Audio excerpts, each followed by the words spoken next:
Good evening and welcome to Isleta Independent School District's meeting of the Board of Trustees.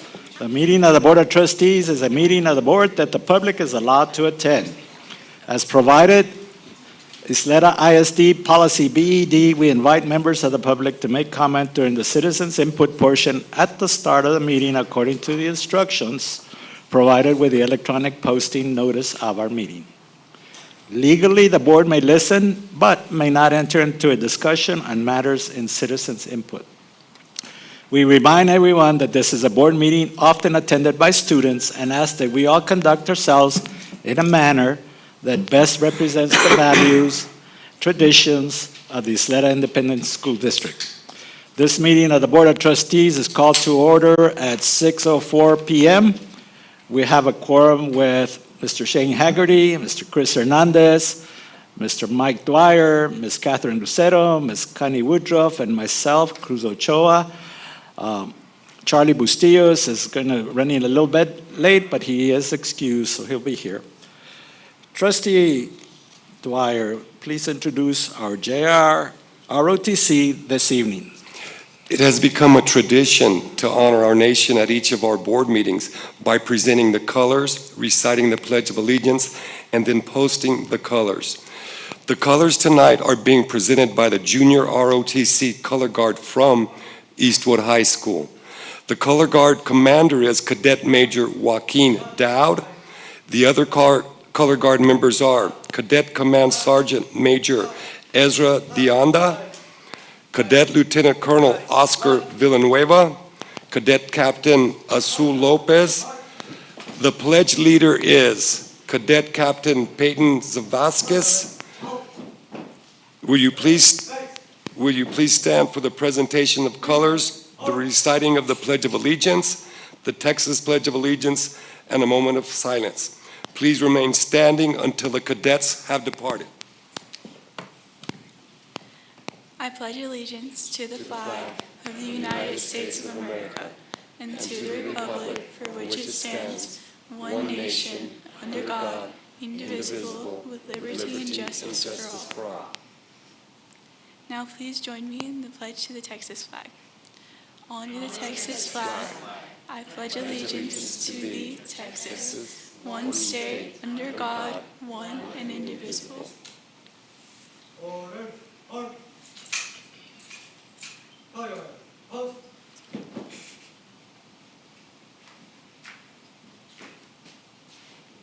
Colors.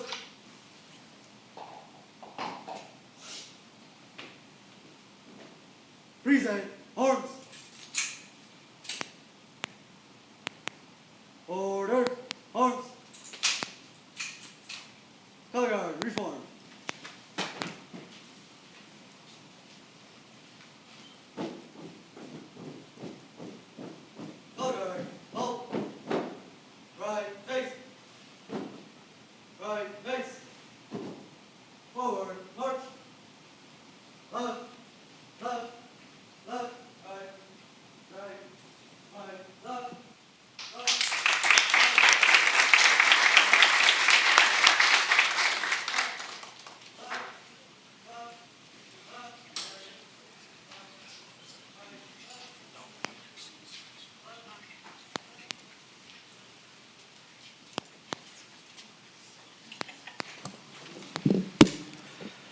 Dr. De La Torre, do we have recognitions and introductions this evening? Yes, good evening, President Ochoa, members of the board, esteemed guests. We do. I invite our Chief Human Capital Management Officer, Mrs. Bobby Russell Garcia, to lead in our recognitions and introductions this evening. Good evening, Mr. President, members of the board, Superintendent Dr. De La Torre. We have one recognition tonight. At this time, we ask our trustees to please come to the front of the dais. Audience members, please remain seated until recognitions are complete. Thank you.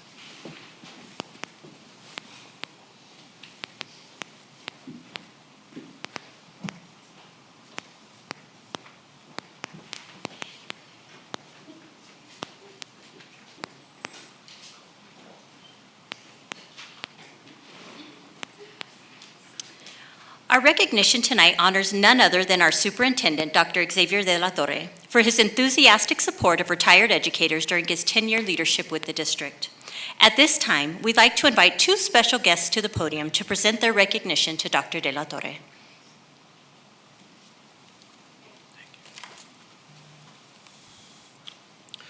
Good evening, Dr. De La Torre, Mr. Ochoa, and members of the Board of Trustees. My name is Steve Evans. I am the Texas Retired Teachers Association District 19 President. I am also here with Kathy Chapla, the Isleta Retired School Employees Association President, to recognize Dr. De La Torre for his continuing support of retired educators. He has supported retired educators by providing meeting rooms, serving as a presenter at our meetings, allowing us to give back to YISD through our children's book project and our scholarship for an education major, and hosting an annual retirement seminar for active teachers. We also appreciate his personal touch when he presents to us, because even though we are retired, he still makes us feel like we belong to YISD, and we are grateful for that. We are presenting Dr. De La Torre with membership in the Texas Retired Teachers Association for his remaining tenure as YISD Superintendent, as well as honorary membership in the Isleta Retired School Employees Association. The honor is being bestowed because of his continuing support for the last 10 years, well, actually all 10 years that he has been here. He has been one of our biggest supporters. Okay. Yeah, now we have to go. We have to go.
Congratulations to our Superintendent of Schools, Dr. Xavier de la Torre.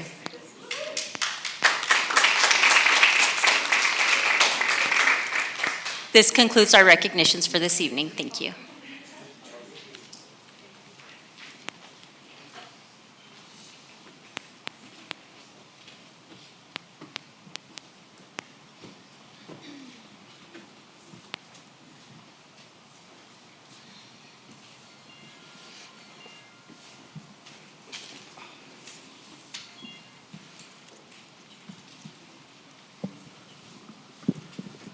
Trustee Lucero, do we have citizens input this evening?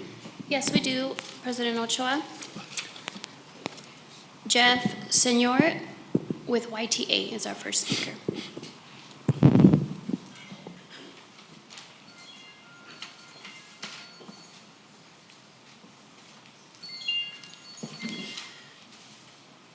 Good evening, President Ochoa, Board of Trustees, Dr. De La Torre. My name is Jeff Senor, and as President of the Isleta Teachers Association, and on behalf of our members, I would like to welcome you all back to another school year. My members and I look forward to working in conjunction with you all to provide the best working environment and atmosphere for all educators in YISD. Everyone knows the top-rated district for 3 years in a row is accompanied by direct correlation to employees who feel supported, valued, well-informed, highly trained, and genuinely happy. These attributes are transferable and seamlessly trickle down to students they work with on a daily basis. It is no surprise that happy educators grow happy students, which leads to academic success for all. With this mindset, there will be no barriers to continue to set the bar as the top district in the region. Together with President Ochoa, Board Trustees, Dr. De La Torre, his cabinet, the Ysleta Teachers Association, we can collectively achieve greatness. Thank you. Thank you. Our next speaker is Rosie Bettis with the West Texas Alliance.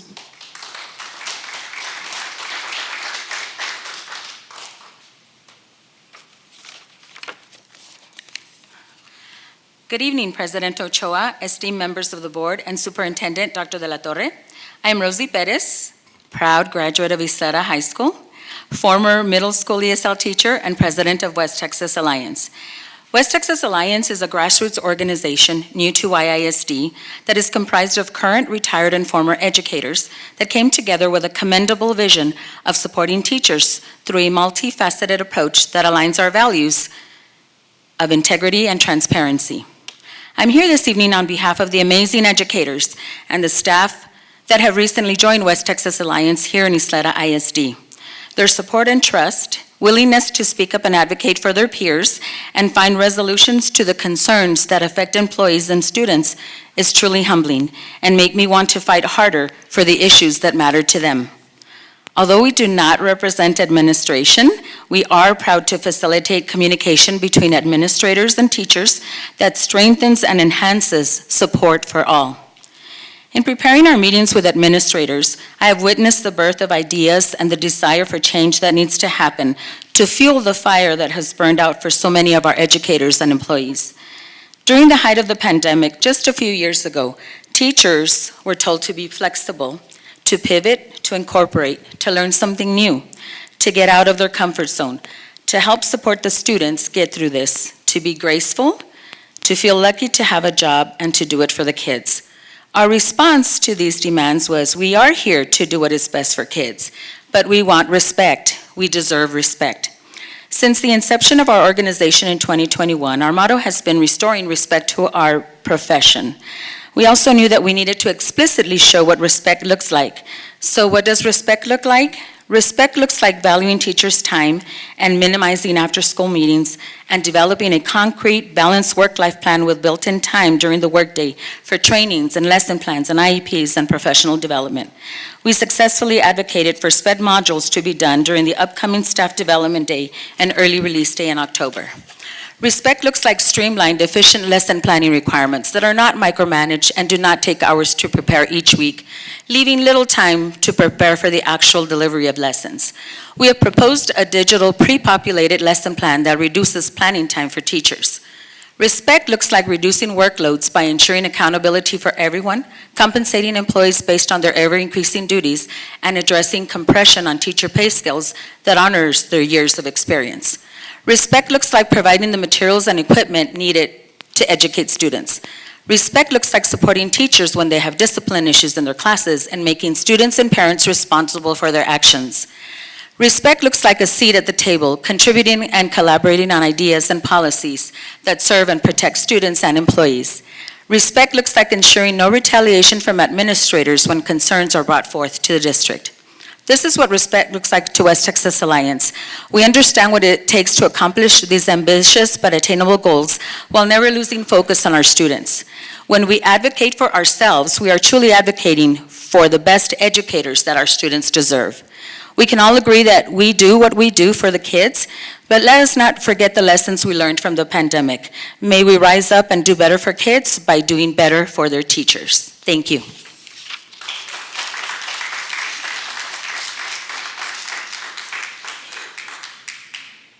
Thank you. Our next speaker is Tommy Hill with the West Texas Alliance.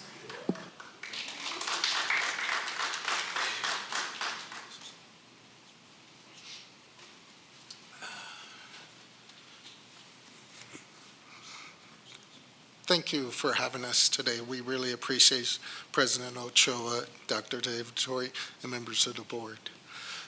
I went here 10 years ago. I was a bus driver here. We had one crazy day there, And Mr. Xavier Latorre gave us that special pen. It was, if I remember, was it in Andrews? It was a playoff game. And the temperatures were below freezing. And we brought back your buses safely. That was teamwork.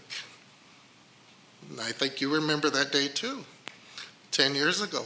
That was your out-of-town program, Relief and Relay. Remember that? Okay, well, we did that. And we're going to bring that type of teamwork to you guys here. And I thank you for letting us come into your district. We got one of the best representatives in our president, Ms. Rosie Perez. And we are very proud to be here and working with you guys. Thank you very much.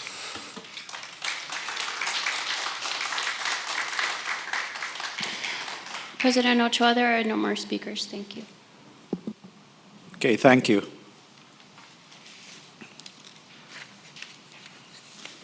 We will now discuss agenda items as listed in the posted notice of the regular meeting of the Isleta ISD Board of Trustees for August 21st, 2024, and related and recommended motions with the superintendent and executive cabinet, and receive responses to questions and/or requests for additional information through the superintendent in preparation for deliberation and action on said items at the August 21st, 2024 regular Board of Trustees meeting.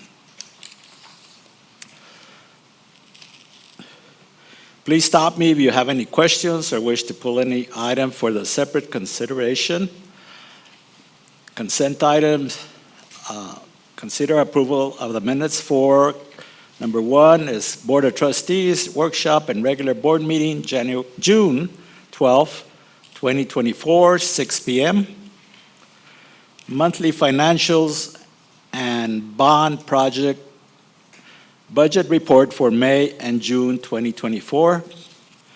Number 3 is approval of YISD contract number 202-40219 with the El Paso County Community College District. Board President Ochoa, Priscilla Mata, Chief Counsel for Isleta ISD. Good evening, board members and Dr. De La Torre. I just wanted to make a note for you all since we're in the workshop phase. This contract is still pending review by El Paso Community College Council. They've asked for some additional times after I made some revisions to the agreement. And so they're asking that we postpone, if possible, until the next regular board meeting, which is Tuesday, September 10. We have time, so I have no issue postponing this item if that's the board's wishes. So it's because you came up with revisions and they're looking at your revisions, so they need time to see if they're in agreement. That's correct, President Ochoa. So they need some additional time to take the revised proposed contract to their cabinet and then ultimately to their governance. Okay. And so I told them the next board meeting is September 10. That's the latest that we can bring it to our board. Would it have any revisions from their side when you bring it back on September? It might. So once they look at the contract, if they provide additional revisions, there may be need for me to go back in there and revise myself. So we should be probably finalizing this document middle of next week or end of next week. And this doesn't impact our dual credit at this That's time? correct, sir. And I made sure of that. So currently, we're under agreement until mid-September. And so El Paso Community College knows this. We can't delay this any further. It has to come back to the board by September 10. Okay. Any questions, comments? So we're going to go ahead and postpone this till the September 10th? That's correct, sir, and that Thank you. will be once we're out of workshop and in consent, so that Okay. the board can take action then. Okay, well, we're on that one. Okay, Thank thank you. So that's the last consent item. Now we go, this is where Ms. Bata, I would like for you to take the podium because going through these policies, I would like a little bit more information on them. So policy item, not every one of them, but policy CKE Local Safety Program Risk Management Security Personnel. Just give me a small synopsis or a quick synopsis of what this is all. All hear me? There we go. Okay. And so you're asking, sir, about policy, is it CK? The first one. CKE local? Local. Okay, so we had House Bill 18 pass last legislative session. That came into effect, I believe, September 1st of last year. That is a law that changed both the business code under state law, but also the education code. And it concerns itself primarily with how we're going about transferring electronic devices to students. And basically, the law is now adding additional protections. I don't think that's Oh, I'm the sorry, one. CKE first. Yeah. I I don't think apologize. that's the one. So CKE Local is your security policy, and that's the policy that came to you back in June. You all may recall you already approved CKE Local. When we went back and reviewed that policy, it only identified one commissioned peace officer, and that is Chief Holguin, who served back then before his promotion as the Director of Safety and Security. We actually have two employed peace officers, and that's Chief Holguin and Commander Castañeda. And so I wanted to make sure that the policy correctly captured who we have employed in our Safety and Security Department. So all you're going to see are revisions to that exactly. It's going to show on page 1 of this policy a reference to our Director of Safety and Security, and also to our Coordinator of Safety and Security. There's no other substantive change to this policy, but as you can see, it's pretty thorough. It also goes into detail as to how we use Level 3 certified security officers. We also use SROs through an MOU with El Paso PD, and we also have the authority to use retired peace officers if the need arises. So we're just increasing besides the district employee, 2 commissioned peace officers, is that what that's happening with It's it? just a clarification. That's correct, sir. It's a clarification to make sure the public understands that we have 2 peace officers employed by the district. We don't have a big police department. We have 2 peace officers. The remainder of the workforce are Level 3 certified security guards. All right. Any questions on that? No? All right, policy number 2, policy CQC, Local Technology Resources and Equipment. Yes, sir. So, board members, this is the policy that I was describing earlier. This is your technology policy. We're basically implementing House Bill 18, codifying it into local policy. And you'll see that it's a very short blurb. It basically tells the public that we are incorporating TEA's standards for safety and security as it relates to technology and technology equipment that we put into students' hands. And then it further tells us that the superintendent, through administration, will develop rules on how to implement these protections. And protections from? So some of these protections entail making sure that we have firewalls, that we also inform parents as to what types of applications and what types of devices the district will be issuing to our students. We're also required under this new House Bill 18 to ensure that parents understand both the benefits but also the risks of technology. And so what I did in working with Ms. Gloria Chavez and her team was ensuring that during the initial enrollment process that we launched back in April, I want to say, we informed parents then and there about technology. We provided a link to different resources so they could learn more about the dangers, risks, and benefits of internet use, use of technology, cell phone use for educational purposes and whatnot. So Okay. it's a pretty large encompassing plan. Okay. Policy item number 3, policy DCE, local employment practices or other types of contracts. So Board President Ochoa and board members, policy DCE really pertains only to your non-Chapter 21 employees. Those are employees who are not certified under Chapter 21 of the Texas Education Code, but afforded a contract, an administrator, for example.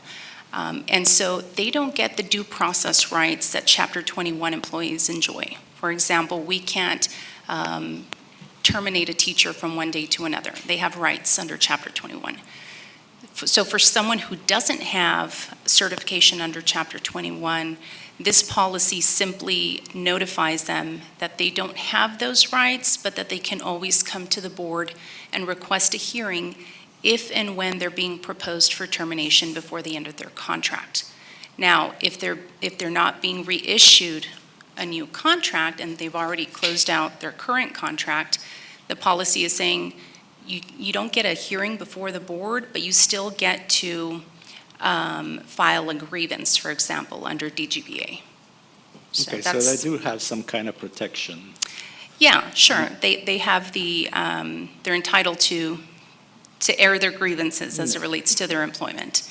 And so in looking at the TASB recommended language, I would recommend the board's adoption. Obviously, we're not taking action now, but once we get to this agenda item for your consideration, the only change I would recommend is to adopt the TASB language as recommended, with the exception of the margin note. If you take a look at it, I think the margin note is too specific and doesn't encompass a termination or not getting a contract reissued at the end of a contract term. So I will be recommending that the board approve the revision with the exception of the margin note that's being recommended by TASB. I think the margin note that's already there is probably captures those two paragraphs better than the one that's being recommended by TASB. So in that case, should we pull that from the policy consent agenda and do that motion separately? You want to vote on it separately? Well, if that's not added into the language that they're proposing here, did I understand wrong? Yes, Ms. Woodruff. No, and I'm looking at the language. So typically, if you all approve your policy items similar to your consent agenda items, so if there's a policy that needs to be pulled out, and I would recommend pulling this one out so I can add the additional verbiage, I would ask that policy item 3 be pulled so that the board can take separate action on that one. Policy item 3. Yes, ma'am.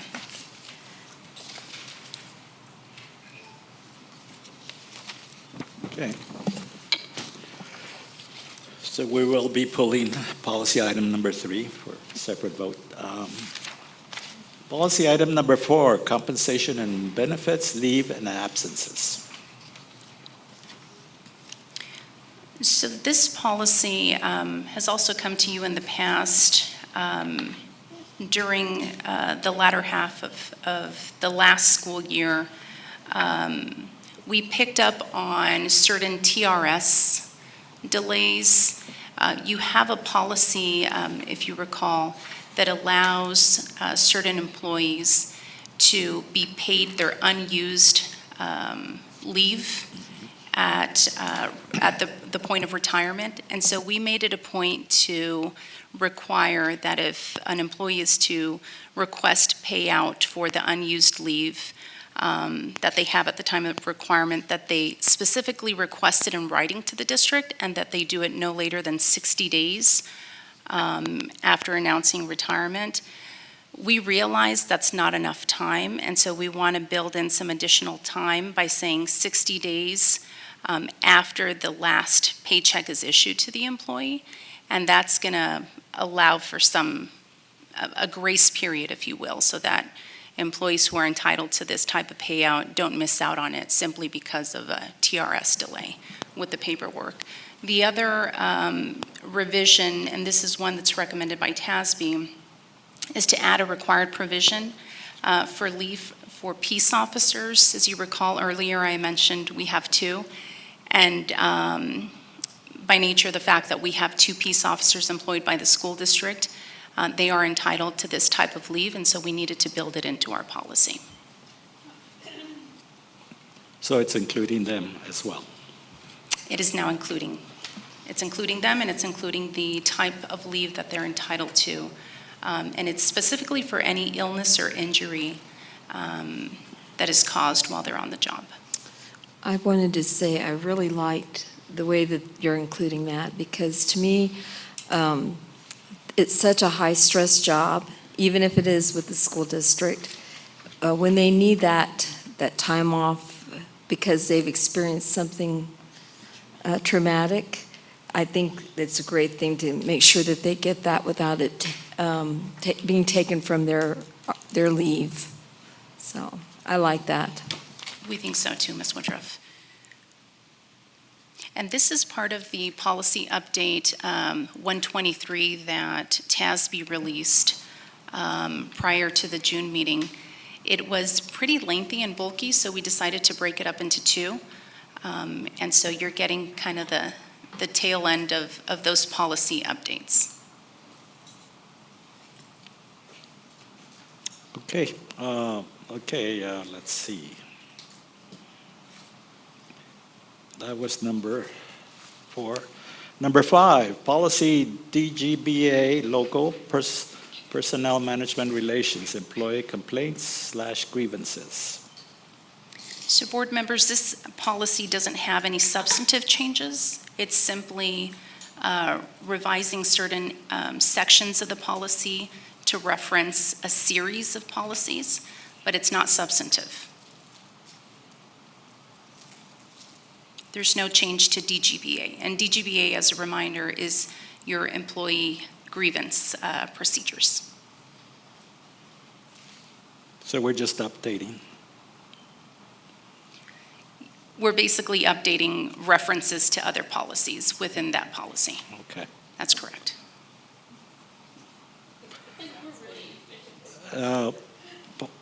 Number 6, policy EF, local instructional resources. This is addressing instructional resources as being deleted. That's correct. So this item is asking that you approve the deletion of policy EF local. So EF used to house your policies related to both library materials and instructional materials. You may recall that during the last legislative session, there was a very controversial bill, House Bill 900, the Reader Act, that went through the litigation channels and ultimately was defeated in part. And so TASB on their end, and I don't know if it was related or not, but decided that they were going to do away with policy EF and instead break it up into two. One for library materials, one for instructional materials. And so the next two items you'll see are going to be those, EFA and EFB. Okay. And so nothing in EF is necessarily being discarded, it's just being moved around. And so you'll see that, again, you're going to see it in either EFA or EFB to follow. So in effect, we're doing away with EF local and then creating EFA and EFB. That's correct. Okay. Number 7, which is policy EFA, local instructional resources, instructional materials. This deals with the library materials or the... So board members, in EFA, and this is your new policy that's going to cover your instructional materials. This one, there's a few highlights. It tells us that a clarification has been made to ensure that instructional materials are meeting all the state objectives, that they're following all the administrative regulations in what we call the Texas Administrative Code, and that they're also including items from the State Board of Education list. And so that's basically material that's already been vetted by the state and is subject to the district's discretion to implement at their ISD. But also number 2, reconsideration of instructional materials. And this is something that has come up, I think, quite a bit in other parts of the state. Oftentimes, school districts might get a challenge to either instructional material or library materials for varied reasons. So as it relates to challenging instructional material, this policy lays out who's entitled to challenge the instructional materials, and that's going to be your employees, your parents as well, or a guardian to your students. And so this new policy, EFA, walks you through that process. Who's entitled to request a reconsideration of that instructional material? What are the deadlines? Who's on the committee? And what is the possibility of appeal? What's the process for appealing the decision by a reconsideration committee? So it includes a lot of different processes in terms of how to go about challenging instructional materials. We added something that wasn't recommended by TASB, and that was to ensure that our reconsideration committees are always comprised of odd numbers. And this is our way of trying to avoid any tie votes or an impasse. And so we've incorporated that into the policy for your consideration as well. Okay, thank you. For policy EFB local, instructional resources, library materials, does this follow the similar pattern as the EFBA? This is similar. So this policy applies to not only library materials as we traditionally understand it in a school library, but this is also going to apply to classroom libraries. A lot of our classrooms, through the teachers, include a library in a corner of the classroom or a wall. And so now the state, through this Reader Act, HB 900, is saying, that's fine, you can have your classroom libraries, but number 1, they have to meet TSLAC standards. So the standards that are issued by the state, they have to meet those standards. In other words, they have to go to a specific goal or objective for your students.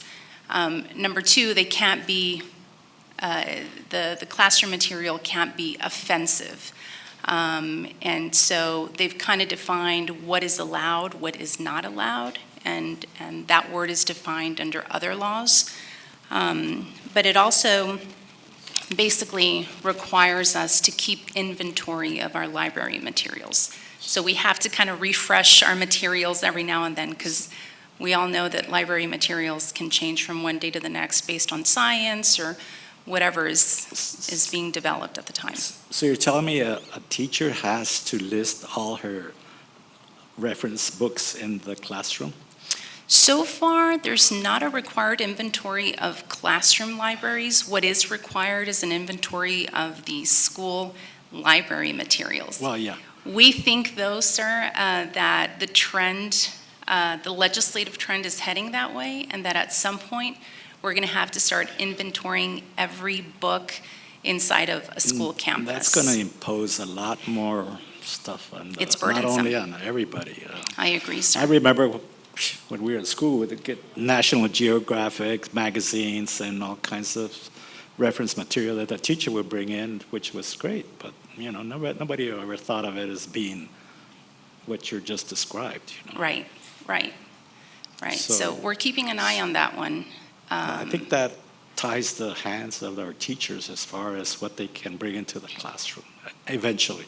But Right. just got to keep an eye on this and make sure that we don't put added stress on our teachers by having Right. that. And, you know. Yes, ma'am. Okay. One moment. I think we have another question. Yes.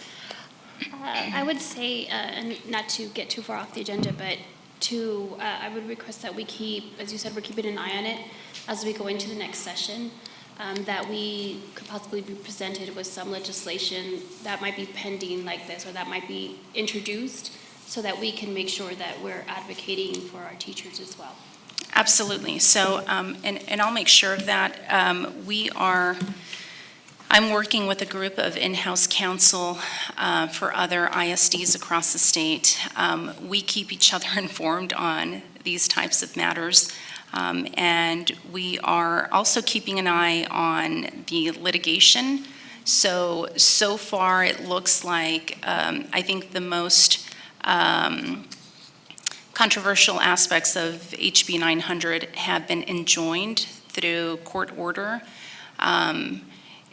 Long story short, that means that we do not have to wait for book vendors, to rate their own material and for TEA to receive that list. So the law was requiring that the vendors self-designate which material they're selling that would not meet TSLAC standards, or that could possibly fall into the world of offensive material. And so it was very burdensome. That is something we don't have to worry about. Again, it was enjoined by court order, but we're keeping an eye on the litigation aspects and also the bills that are in the making for the next legislative session. So I'll make sure that I inform the board if and when this comes up again. I'll make a note of that. Thank you.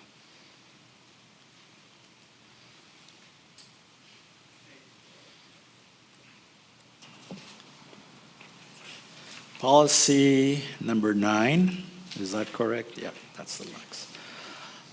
That's correct, sir. FNG, local student rights and responsibilities, student and parent complaints/grievances. Board members, this is another policy that is not substantive. You'll see that the changes are simply made to make reference to other policies. So there's nothing that is changing.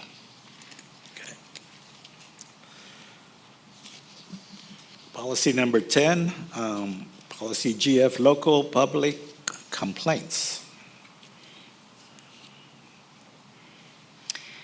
Policy GF is similar.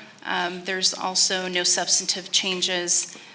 The revisions made here were done so to cross-reference other policies similar to policy GF. And GF, as a reminder, is your policy that pertains to public complaints.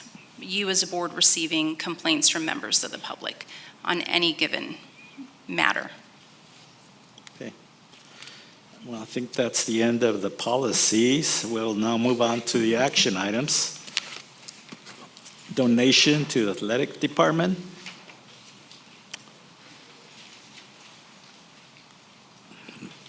Number 2, donation to the Fine Arts Department.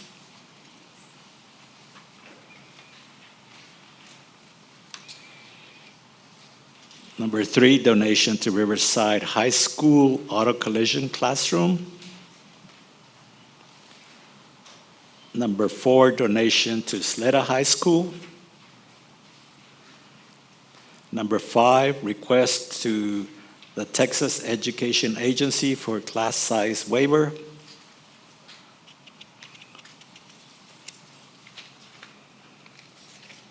Number 6, revisions to the Student Code of Conduct for 2024-2025. President Ochoa, can Yes. we have a little bit more explanation for our public about this revision? Please.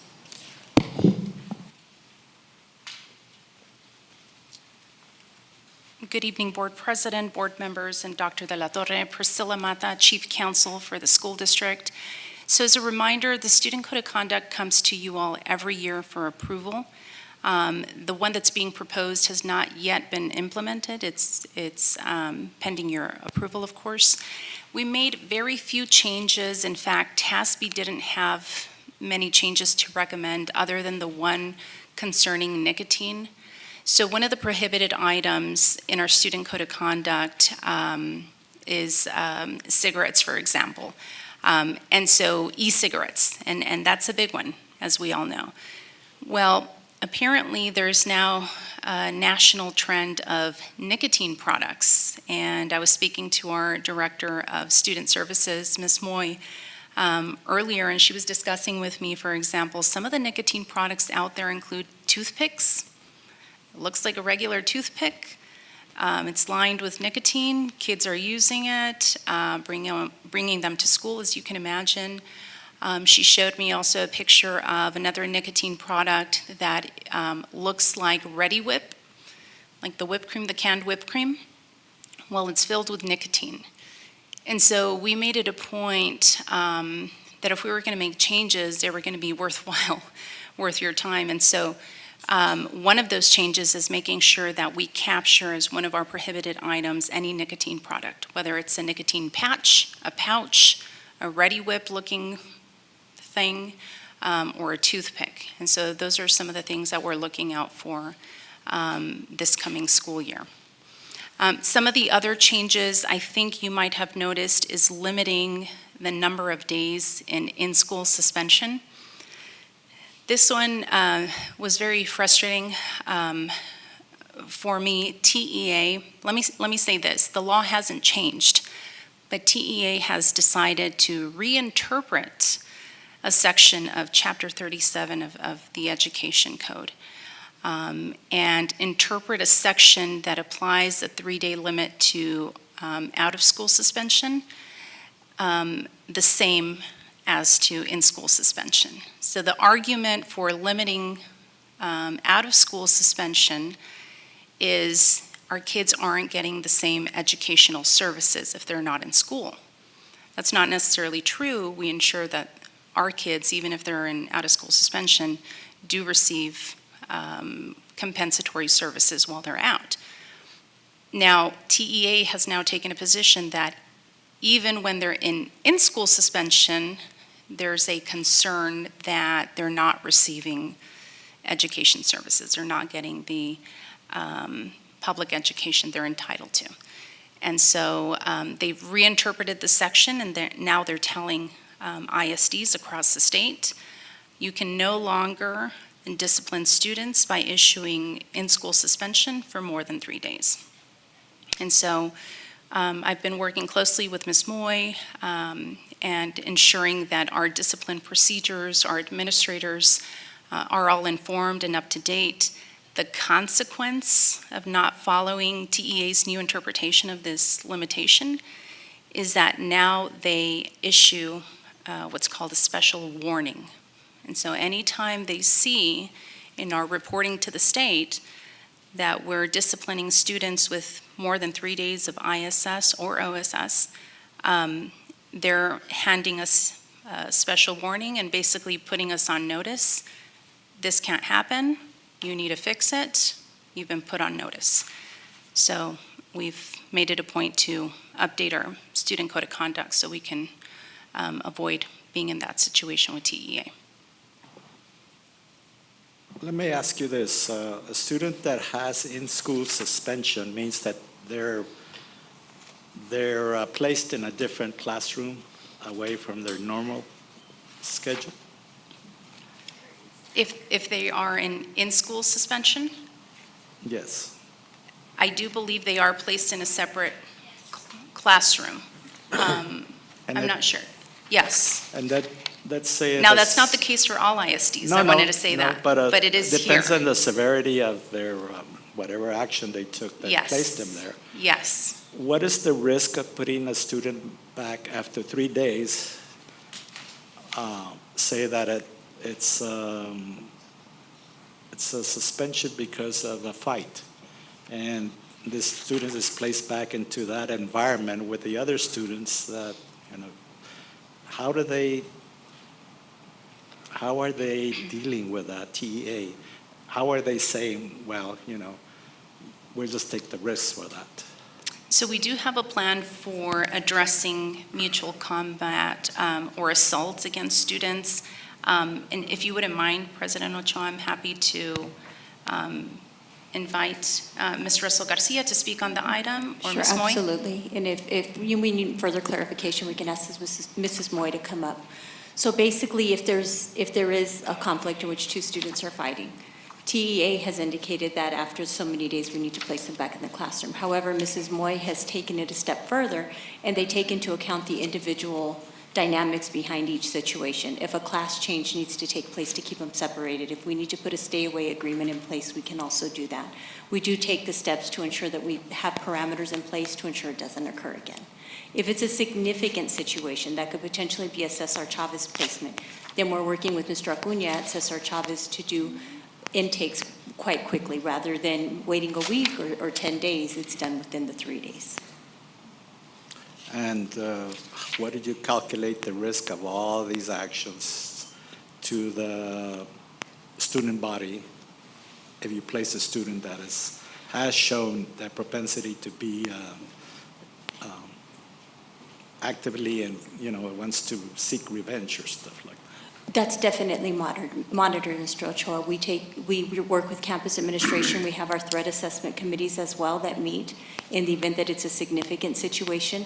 So there's multiple steps in place so that we take to ensure that we avoid any further interaction or any further issues. Yeah, because I just want to make sure, because I've been a parent and we're all parents Right. of our kids, that we just don't want to be having placed in a environment that is high risk for them just for being in school, and they had nothing to do with any of this stuff. Right. And in worst case scenario, we can place the student in out of school suspension as well, although we're limited to the 3 days. Yeah. Yeah. But we do take each individual circumstance in place, and Mrs. Moy is very diligent when it comes to our threat assessments to make sure that none of our students are safety is compromised. Who's Mrs. Moy? She is, where are you, Diane? Oh, there she is. She's right there. Oh, okay. Okay, just to recognize I've seen her before, but I just never placed the name. Okay, I mean, it's just something that has been added upon our district, and I think that's something we got to mitigate just to protect everybody at our schools. So, I agree. okay. Questions? No? Okay, let's see. And lastly, Board President Ochoa, as far as the revisions to the Student Code of Conduct, on the packet, page 140, I just wanted to highlight some of the changes to the appeal process. We wanted to ensure that our campuses were handling these DAEP placements promptly. We're required by law to ensure that once the misconduct happens, no later than 3 days, we're already having a hearing for DAEP placement. Soon after that, parents get a right to appeal that decision. They appeal it to the principal. The principal sets another hearing and then issues a response saying either, yes, I'm affirming the decision, this is what the decision will be, or no, I'm going to overturn the decision based on the following. So we wanted to make sure that those deadlines were clear, so we made some revisions to further clarify that process and the deadlines, and then further define the days as school days or calendar days, so that it wasn't a question of, is today my day 5, or is it tomorrow, or do I let the weekend pass? So we just made some clarifications that I wanted to point out there. All right, thank you. Thank you, sir. Action item, I think we're still in action items, right? Yeah. Number 7, ratification of ISD contract number 202-40246, interlock agreement with Region 19 Head Start. Action item number 8, ratification of ISD contract number 202-50037 with the El Paso County Community College District.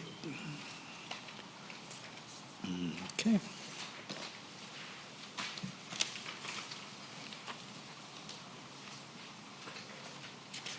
All right, as we come back to the workshop, we're going to There's consent items that has been pulled or postponed, should I say. That's number 3 on the community college. Is that correct? Postponed till September, our next board meeting? Until the next regular board meeting on Tuesday, September 10th, sir. Okay. And no other consent item has been acted upon, so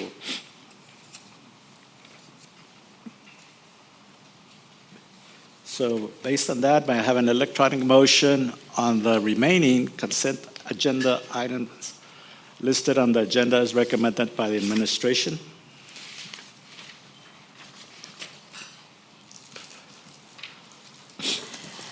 Mr. Ms. President, Woodruff? I move that we approve the remaining consent agenda items listed on this agenda as recommended by the administration.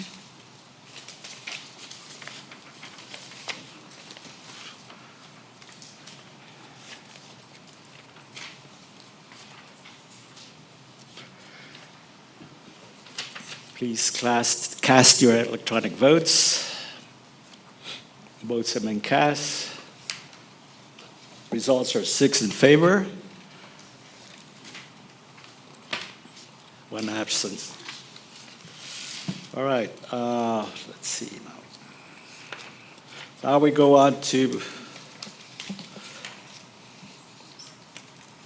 page 4 of the policy items.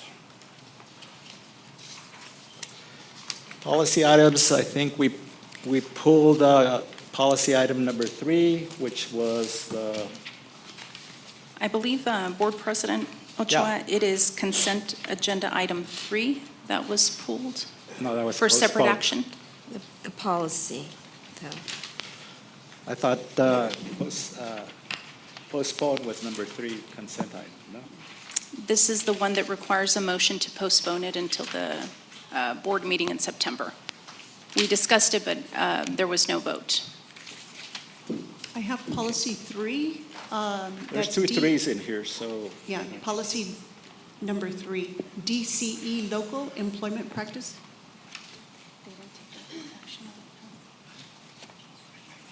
Was pulled for a separate motion. yeah, that was policy, let's see. We need a motion and a record vote on consent agenda item 3. It's under pulled. To postpone? Yes, it's to Yes. postpone. Correct. That one's already done. That's correct. Yeah.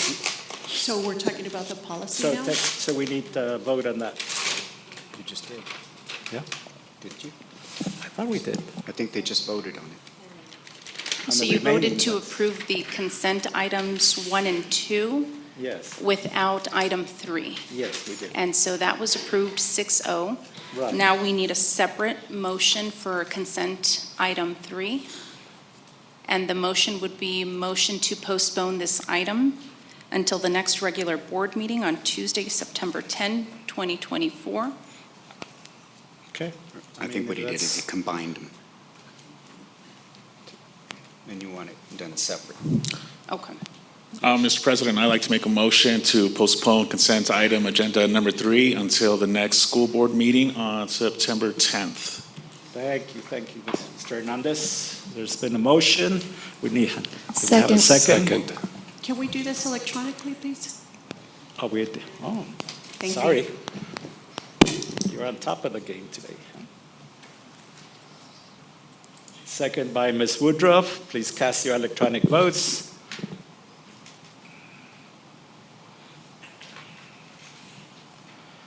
Votes have been cast. And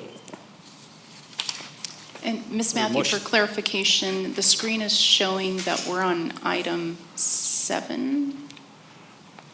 I just want to make sure that the board and the public understands that the board is actually taking action on consent agenda item 3. Because the screen is showing, Well, it shows the contract. contract number 202-40219, which is the same one as number 3. Are we 49? I guess it's just listed differently in the back of the board book.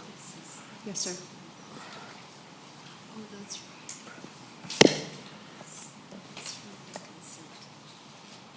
but it's still the same contract number.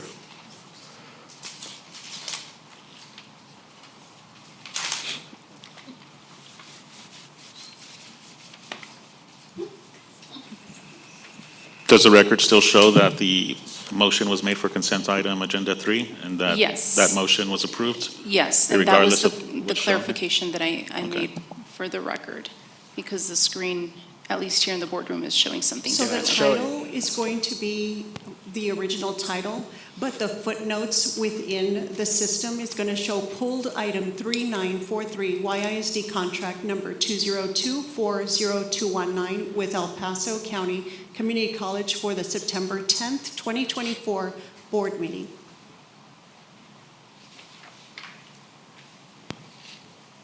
And we have mover as Chris and And seconder as Ms. Connie. Woodruff. Yeah.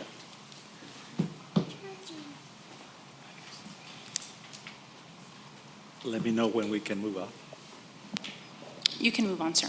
Okay. Yes. All right. Now we move on to the policy items. And the policy item number 3 has been pulled for separate vote. Okay. May I have an electronic motion on the remaining policy agenda items listed on the agenda as recommended by TASB and as recommended by the administration? Ms. Woodruff. Mr. President, I move to approve the remaining policy agenda items listed on this agenda as recommended by TASB and as recommended by administration.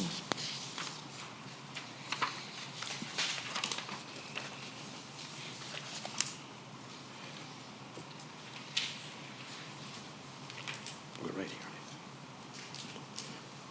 Okay, the results are in.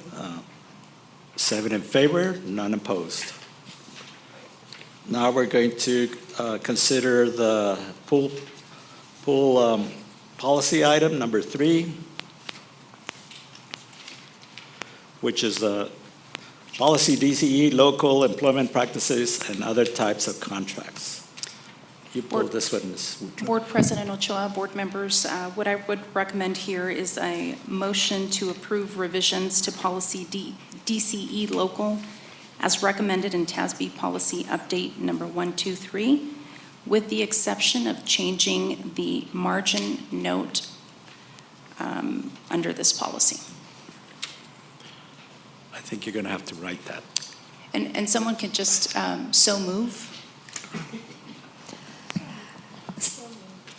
So moved. Okay. Can we do that electronically as well, please? We have a mover, Ms. Woodruff, please. Okay. We have a second by Ms. Lucero. Please cast your electronic votes.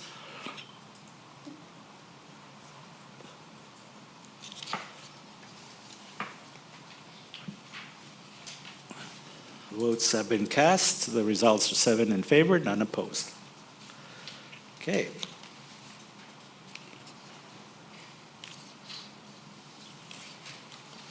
Now we move on to the action items. Action item number 1, donation to athletic departments. Any comments, please? I would like to say thank you to the person, the Texas Tech University Health Science Center El Paso, who donated these things to our district. We're very appreciative of all of these things, and they will be used by the whole district, and we appreciate that. Thank you. Any other discussion? No further discussion. May I have an electronic motion?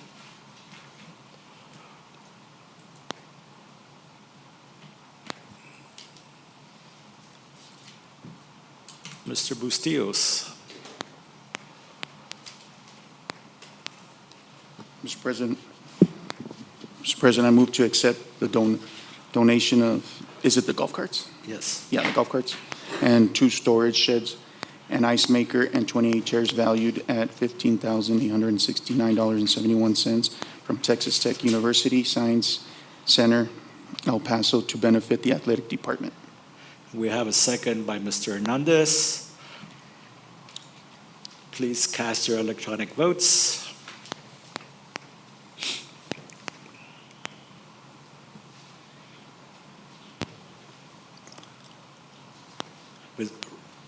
Results are 7 in favor, none opposed. Action item number 2, donation to the Fine Arts Department. Any discussion?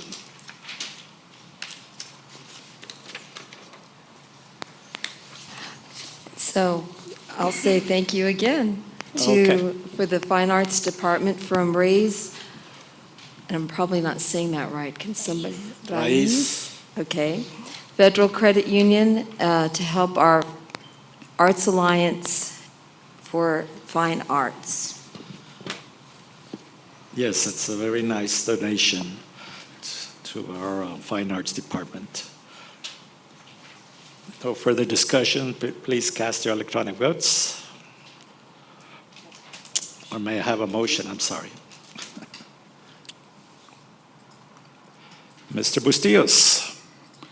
President Ochoa, I move to accept the donation valued at $5,000 from Raíz Federal Credit Union to benefit the Arts Alliance event hosted by the Fine Arts. Thank you. Please cast your electronic votes.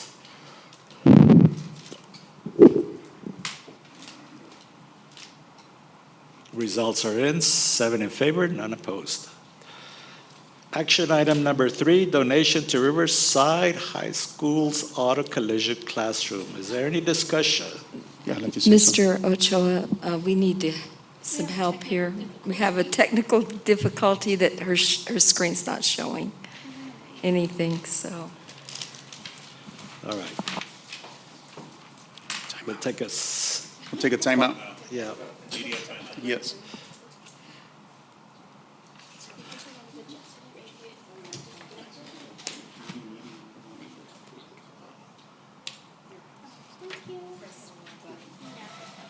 You're going to do the next one.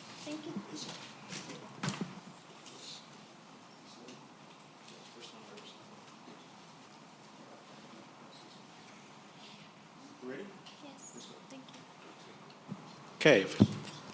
Mr. Bustillos. Yes, I'd like to thanks for the donation for the Chrysler. I think everybody needs to know that the technology that's at the Career Center, we need the newer cars so they can be able to, plug into them, read the monitors, and know what's diagnostics on these cars. So we don't necessarily do a lot of older vehicles. So this Chrysler, being a little newer model, these kids are able to get the real world look at what it takes to bring in a vehicle, plug it into the computer, do a diagnostic on it, and then go ahead and fix it. So thank you to the for them to donate this car. So thank you. Nice, very nice. Any further discussion? No further discussion. May I have a motion?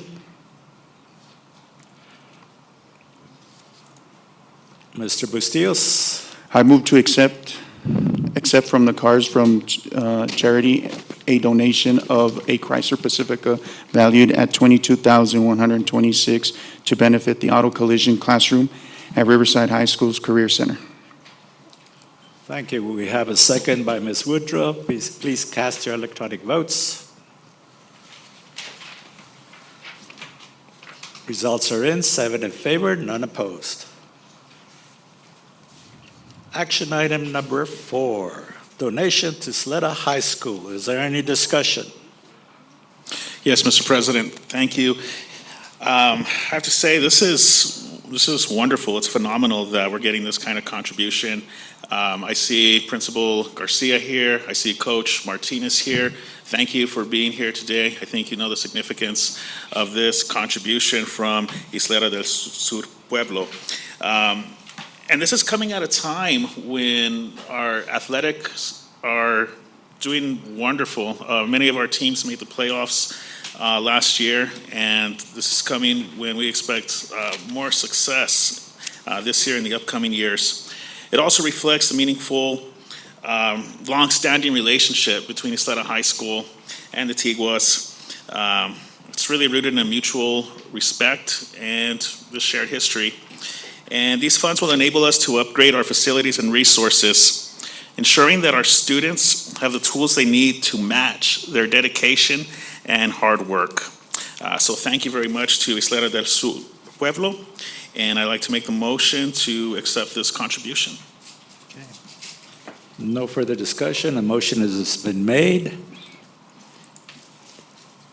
We have a second by Mr. Haggerty. Please cast your electronic votes. Votes are in, 7 in favor, none opposed. Thank you, thank you. Okay, action item number 5, request to the Texas Education Agency for class size waivers. I would just like to get an explanation on that a little bit, please. Thank you, Mr. President, Dr. De La Torre, Board of Trustees. We currently have 4 campuses that we're requesting a waiver for. 2 of the classrooms are over by 2, and they have a long-term substitute in addition to the classroom teacher. And then 2 classrooms are over by 1, and right now they have requested that they not have a substitute. But in the event that they do request an additional set of hands in the classroom because of the number of students, we'll certainly add one. So this is only at 2 schools? No, sir, it's at 4 schools, but Oh, 2 4 schools. 2 classrooms have a substitute due to them being over 23. Okay. No further discussion. May I have a motion?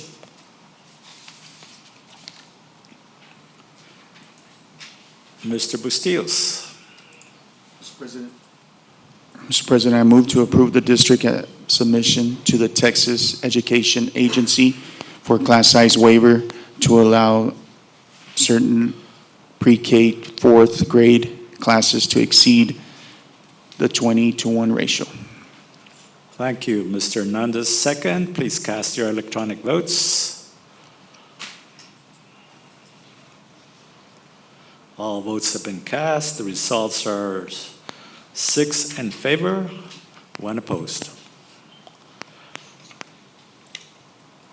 Action item number 6, revisions to the Student Code of Conduct for the 2024-2025 school year. Is there any discussion? May I have clarification on this, please? What are we actually voting on? We're just, Mr. President, Dr. De La Torre, Board of Trustees, we're only voting on the current Student Code of Conduct along with the additions that Mrs. De Mata mentioned to you. From the policies? No, sir, this is the Student Code of Conduct that you vote on each year in regards to the disciplinary consequences that take place based on infractions exhibited by students. Okay, so this is just a basic Code of Conduct handbook that's provided Yes, sir. to every Yes. student at the beginning of the year? Yes, sir. Oh, okay.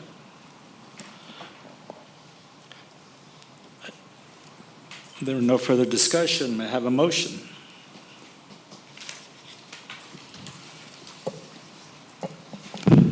Mr. Bustillos.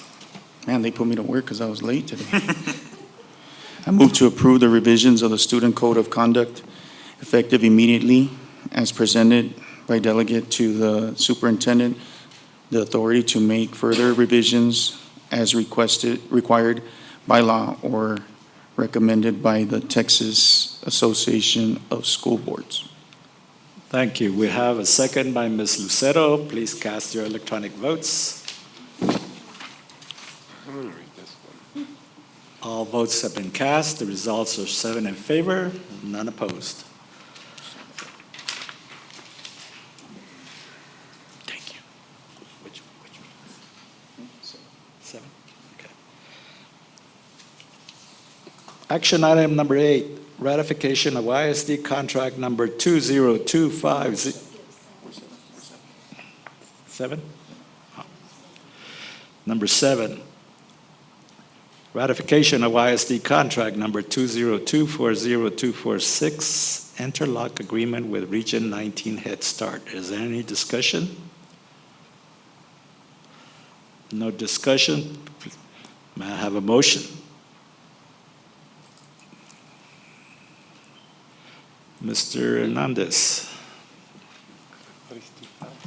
Yes, Mr. President, I move to ratify YISD contract number 202-40246, interlocal agreement with Region 19 Head Start to provide special education services to children with disabilities enrolled in the Head Start program who reside within the district. Thank you. We have a second by Mr. Dwyer. Please cast your electronic votes.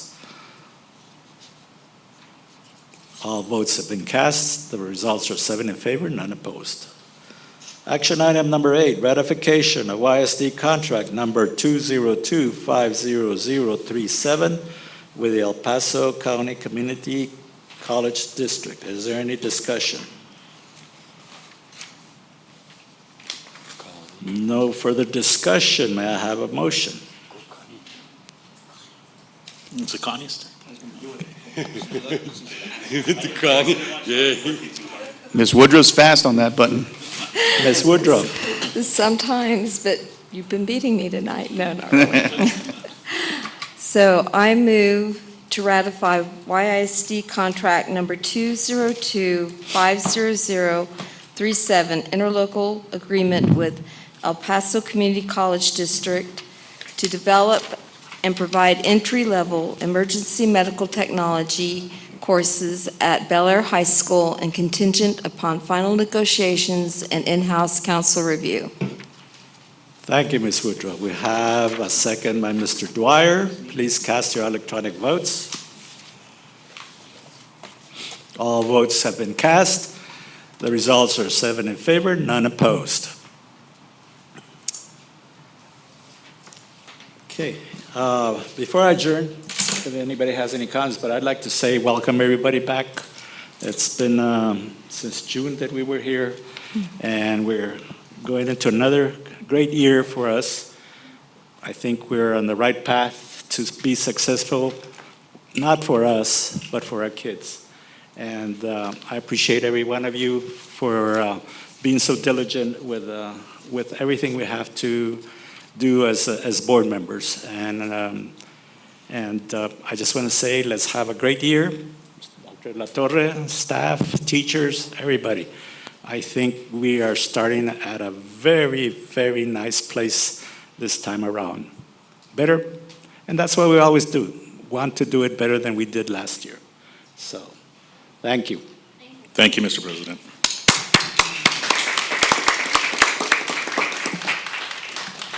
You want to say something? No? Actually, I just wanted to kind of say the same thing that you were going to say, and I appreciate all the hard work that our staff and our teachers and our administrators have put into the coming year, and just very excited to see more successful things coming from YSD. Thank you, Ms. Woodruff. Just wanted to thank the teachers, administrators, everybody here at Central Office. The Ysleta School District was rated best in El Paso for the 3rd year in a row. Congratulations to all of those hard workers out there. Thank you. Not to mention, we made Forbes. We made the Forbes magazine. So none of that could have been done without every single employee here. So thank you so very much. Yes, thank you.